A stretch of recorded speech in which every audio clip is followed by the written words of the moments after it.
دارد خوف أقدر دل مدد هر کے دارد خوف أقدر دل مدد جنة المأوى بهدورا مقام هر کے باشد عامل سلو يدد آتش دوزخ شود بروي حرام আল্লাহ কেমন ভালোবাসে জিহ্বা নামক মেশিন দিয়া দুনিয়াতে এত কথা বললাম। দুনিয়ায় যদি কিছু ঘন্টা যদি কারেন্ট থাকলে যদি কথা বলা হয়, বিদ্যুৎ বিল দিতে হয় সরকারকে, জোরে বলেন ঠিক কিনা? কারেন্ট নাই, ব্যাটারির সাহায্যে আপনি কথা বলবেন। আল্লাহর দেওয়া জবান নামক মেশিন দিয়ে দুনিয়াতে এত কথা বললাম। ব্যাটারির চার্জ এক সময় শেষ হয়ে যাবে, যার ব্যাটারি তার বিল দেওয়া লাগবে, কথা বলেন ঠিক কিনা? ওরে আল্লাহর বান্দা, আল্লাহ বলে দেখ তোর কত মায়া করে যত্ন করে আমি তোকে বানাইলাম। পিতা মাতার মাধ্যমে এক ফোঁটা নাপাক পানি 7 চিল্লা 40 করে তোকে একজন পর্যাপ্ত মানুষ রূপে তোকে আমি আল্লাহ দিলাম। আমি আল্লাহ তোকে জবান দিলাম। এই জবান দ্বারা তুই কথা বলছ, কোনোদিন পেট্রোল লাগে নাই, ডিজেল লাগে নাই, কোনোদিন কারেন্ট বিল দেওয়া লাগে নাই, কোনোদিন ব্যাটারি বাবদ ব্যাটারিওয়ালার কোনোদিন টাকা দেওয়া লাগে নাই। দুনিয়াতে আগমন করার পর মৃত্যু পর্যন্ত জবান নামক মেশিন দিয়ে এত কথা বললাম। কোনোদিন কথাও শেষ হয় না, কোনোদিন তোমার কারেন্ট বিল চার্জ বিল তোমার দেওয়া লাগে না। আমি আল্লাহ তোমাকে এত সুন্দর করে বানাইলাম, তোমার জন্য দিনের বেলায় সূর্যের ব্যবস্থা করলাম, আলোর ব্যবস্থা করলাম। আমি আল্লাহ রাতের বেলায় ভারী অন্ধকার হইলে তোমার লাইট না থাকলে কষ্ট পাইবা, রাতের বেলায় আলো দেওয়ার জন্য আমি মালিক চাঁদকে সুন্দর করে তোর জন্য আমি আল্লাহ বানাইলাম। আমি আল্লাহ তোমার পানির পিপাসা লাগছে, দোকানে যদি পানি পান করার জন্য যাও 10 টাকা 20 টাকা 50 টাকা দিয়া তোমার পানি করা লাগবে। আমি আল্লাহ এই পৃথিবীর নিচে মাটির নিচে মাটির উপরে কত পানি তোমার ফ্রি ব্যবস্থা করে দিলাম। আমি আল্লাহ কেমন কুদরত করে তোমাকে আমি আল্লাহ সৃজন করলাম। তোর জন্য তুমি যদি ভারী রোগে আক্রান্ত হও, তোমার হাসপাতালে যাওয়া লাগবে, অক্সিজেন দেওয়া লাগবে। অক্সিজেন চলতেছে, তোমার বিদ্যুৎ বিল যেমন দিতে হয়, তোমার ওখানে অক্সিজেন বিলও তোমার জমা হইতেছে রে আল্লাহর বান্দা। আর আল্লাহ বলে বান্দা, দুনিয়ায় তোর জন্য আমি অক্সিজেন যেটা খুবই প্রয়োজন মানুষ বাঁচার জন্য, এই অক্সিজেনটা আমি মালিক তোর জন্য ফ্রি করে দিলাম। আল্লাহ বলে বান্দা, তোকে আমি সব চাইতে ভালোবাসি, এজন্য এত নাজ নেয়ামত আমি দিয়ে দিলাম। আর দুনিয়া খুলিকাত লাকুম ওয়া আনতুম খুলিকতুম লিল আখিরাহ। হে বান্দা, দুনিয়ার চতুর্দিকে যত নাজ নেয়ামত দেখো, ওই নাজ নেয়ামত গুলা তোর খাদেম খেদমত করে। আর তোর জন্য পরকালে আমি আল্লাহ জান্নাত রেডি করে রাখছি। আর কে দারুল খাউফে আকদার দিল মাদার জান্নাতুল মাওয়া দেহাদুরা মাকাম। আল্লাহ বলে বান্দা তোকে আমি ভালোবাসি, আর এই ভালোবাসা দিয়ে কি জন্য দুনিয়াতে পাঠাইলাম আল্লাহ সেটাও বয়ান করেন। আল্লাহ বলে, বান্দা এত নাজ নিয়ামত দিলাম তোকেও দুনিয়াতে পাঠাইলাম, কোনো উদ্দেশ্য নাই এমন নয়। তুমি কোথাও যাও, কোথাও যখন আগমন করো কোনো উদ্দেশ্য ছাড়া তুমি আগমন করো না। আজকে জুমার দিন, জুমার নামাজ আদায় করতে আসলে তার একটা উদ্দেশ্য আছে, শয়তানকে খুশি করবো না, কাকে খুশি করবো? আরো জোরে বলেন, কাকে? প্রতিটা মানুষ একটা উদ্দেশ্য, কোথাও যাও। আল্লাহ বলে, বান্দা তোকে যে এত নাজ নিয়ামত দিলাম, 18,000 মাখলুকাত, তার ভিতরে তোকে সর্বশ্রেষ্ঠ আমি আখ্যায়িত করলাম। আমারও একটা উদ্দেশ্য আছে। আমার কি উদ্দেশ্য? আফা হাসিবতুম আন্নামা খালাকনাকুম আবাসাও ওয়া আন্নাকুম ইলাইনা লা তুরজাউন। আল্লাহ বলে, বান্দা আমি আল্লাহ দুনিয়াতে কোনো উদ্দেশ্য ছাড়া তোকে দুনিয়ার জমিনে পাঠাইলেন। আল্লাহর একটা উদ্দেশ্য আছে। আল্লাহ সে উদ্দেশ্যটা বয়ান করেছেন। আল্লাহ সেটা বয়ান করে বলেন, ওয়ামা খালাকুতুল জিন্না ওয়াল ইনসা ইল্লা লিয়াবুদুন। আল্লাহ বলে, বান্দা আমি আল্লাহ সব নাজ নিয়ামত তোদের জন্যই বানাইলাম।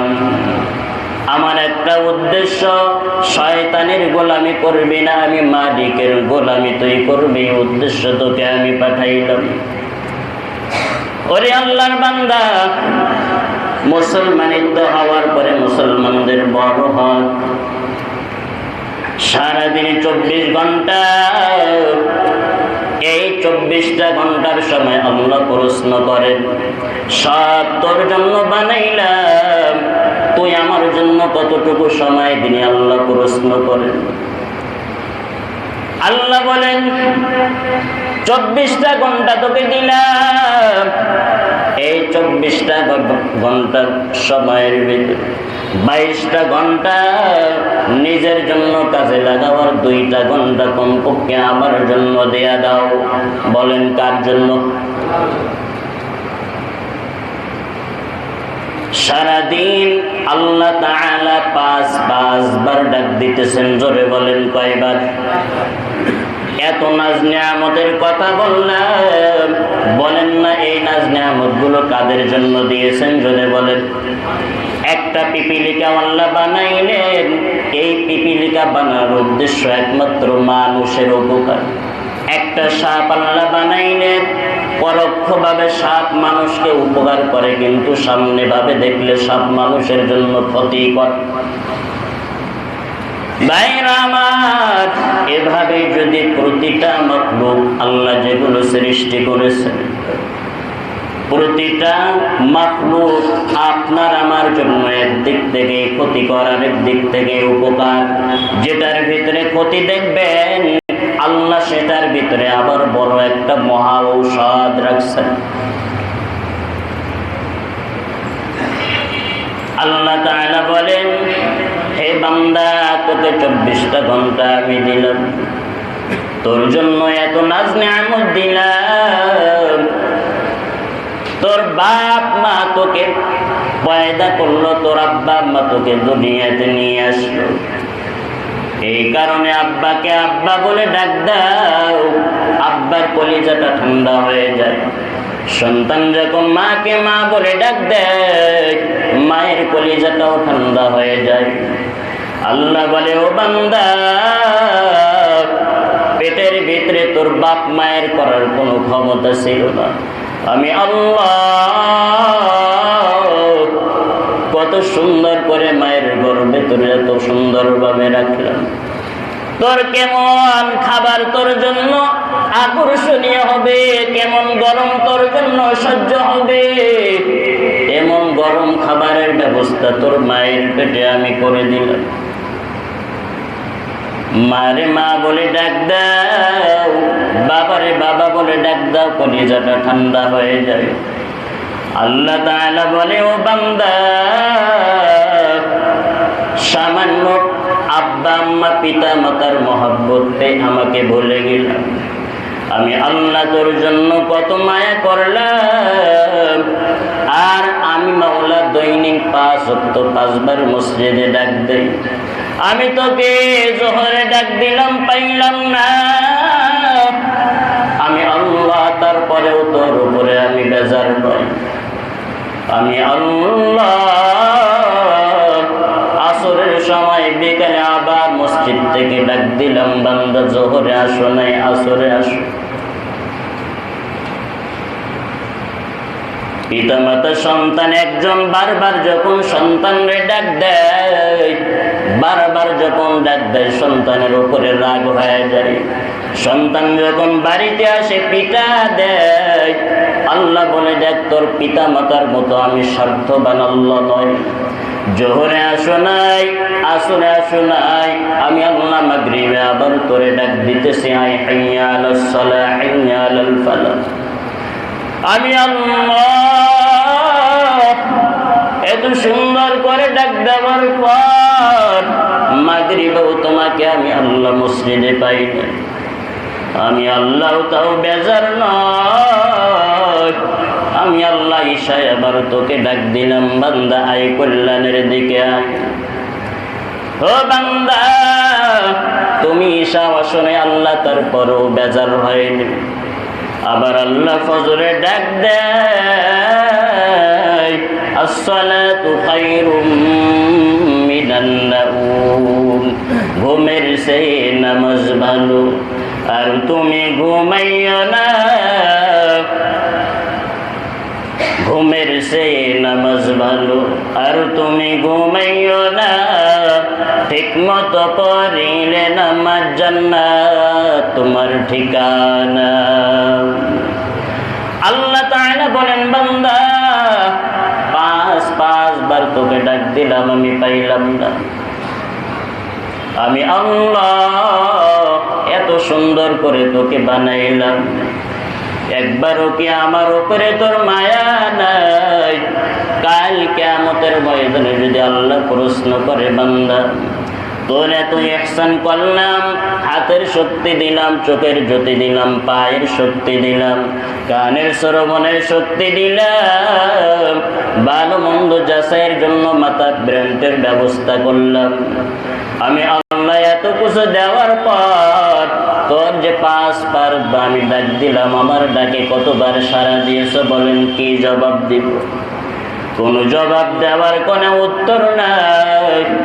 এই জন্য ভাই, আল্লাহ তাআলা বলেন নামাজের কেমন ফজিলত, সাহাবায়ে কেরামের নামাজ কেমন ছিল। সাহাবায়ে কেরামের উপরে যখন নামাজ ফরজ, সাহাবায়ে কেরাম নামাজের প্রতি এত যত্নবান হলেন। সাহাবায়ে কেরামের প্রতি খুশি হয়ে আল্লাহ তাআলা আয়াত নাযিল করলেন, রিজালুল্লাহ তুলহিহিম তিজারাতুন ওয়ালা বাইউন আন যিকরিল্লাহ। যখন সাহাবায়ে কেরাম যখন নামাজ আরম্ভ করলেন, সাহাবায়ে কেরাম নামাজে এত ভালোবাসা, এত মহব্বত নামাজের ভিতরে দেখাইলেন। আল্লাহ তাআলা বলেন, তিজারাতুন ওয়ালা বাই'।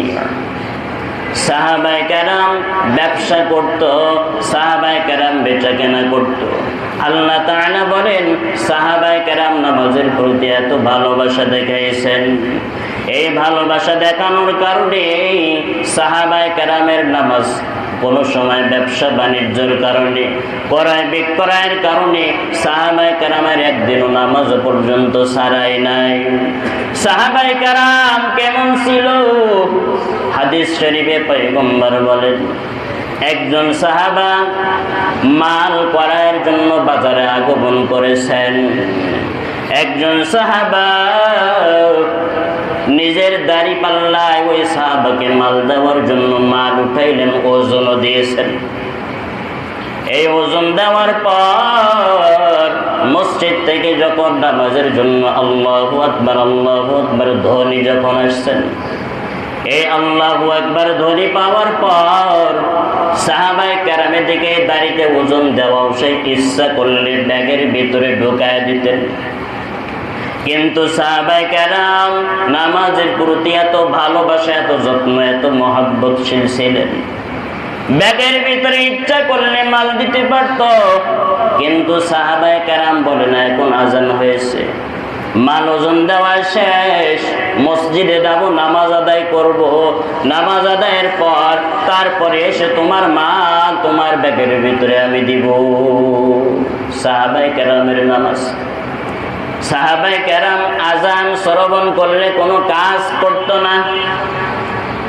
আমি আপনি যখন মসজিদ থেকে যখন আজান হয়, আল্লাহ দৈনিক 5 বার দাওয়াত দিতেছেন, আহ্বান করতেছেন, ও বান্দা জোহরে আসো নাই, আসরে আসো নাই, মাগরিবে আসো নাই, ফজর আসো নাই, আল্লাহ তারপরও বেজার নয়। একজন নামাজি তার সম্পর্কে পয়গম্বর বলেন, কোন বান্দা যদি ঈশার নামাজ পড়ার পর রাতের বেলা যদি আবার ঘুমিয়ে যায়, ঘুমানোর পর আবার ফজরের নামাজ যদি আদায় করে, পয়গম্বর বলেন রাত্রে যতটুকু সময় ঘুমাইছে ওই নামাজি, ওই সময়টুকু নেকের পাল্লায় ওজন দেওয়া হবে।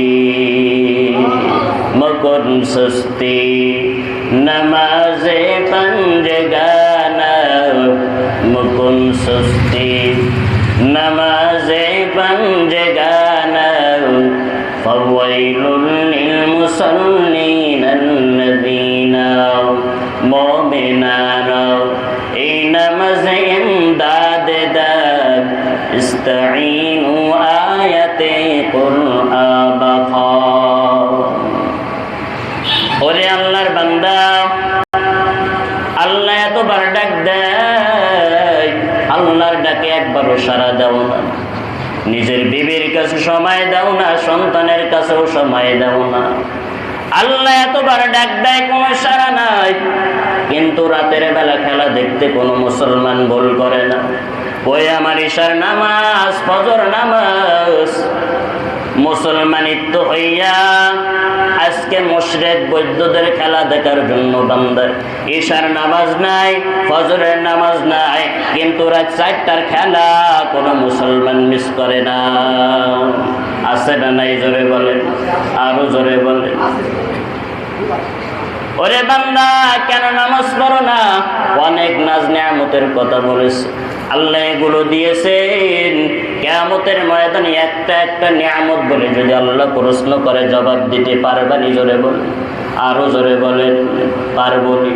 একটা চোখের বিল, একটা জবানের বিল, যেমন শুরুতে বলেছিলাম বিদ্যুৎ বিল দিতে হয় মাস শেষে, ওয়াইফাই বিল দিতে হয়, কারেন্ট নাই, ব্যাটারিতে তুমি কথা বলতেছো, ব্যাটারির চার্জে ব্যাটারিওয়ালার ফি দেওয়া লাগবে।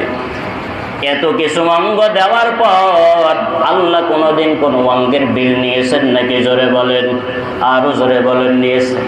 এখানেই তো ফের আল্লাহর নিয়ামত পাওয়ার পর আল্লাহর কেন অবাধ্যতা আমার আপনার ভিতরে? ওরে বান্দা, দুনিয়ায় যে কাজ করো করো, কমপক্ষে সকল মুসল্লির কাছে আবদার ভাই 5 ওয়াক্ত নামাজ পড়েন। সারাদিন 24 ঘন্টা সময় 2টা ঘন্টা মালিকের জন্য দিতে হবে। জোরে বলেন, কয় ঘন্টা? প্রতি ওয়াক্তে 20 মিনিট করে দিবা, আর আসা যাওয়া দিয়া মোট 2 ঘন্টা সময় দিবা। জোরে বলেন, কয় ঘন্টা? আরো জোরে বলেন, কয় ঘন্টা? আজকে তুমি 90 মিনিট বৌদ্ধদের খেলার জন্য সময় দিতে পারতেছো মুসলমান, আল্লাহর জন্য কেন 2টা ঘন্টা সময় তুমি দিতে পারবা না? কপাল পরা না কপাল ভালো?